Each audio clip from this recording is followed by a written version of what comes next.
Greg Marchand here. You want to keep that top talent you have in your shop? Here's what you need to do. You're not going to want to hear this, but hey, here's what you need to do.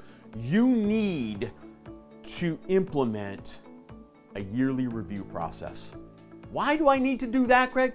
Because look, once a year, if I know that I'm going to sit down with you as a shop owner and I'm going to do a self-evaluation, and then you're going to evaluate me, and we're going to talk about where those differences are, and we're going to build a training plan around what my goals are and what your goals for me are, so that I know what to expect during the year, and then you're going to give me a pay raise tied to both cost of living increase and a performance increase, and yes, I can tell you how to do all of that.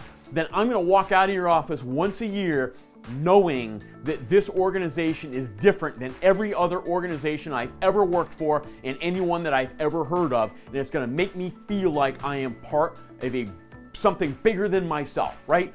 You're going to give me autonomy. You're going to give me opportunities to be a part of something bigger than myself. You're going to give me growth opportunities. You're going to create a team and a positive culture, and I am never going to want to go anywhere. But a key to that is that yearly review.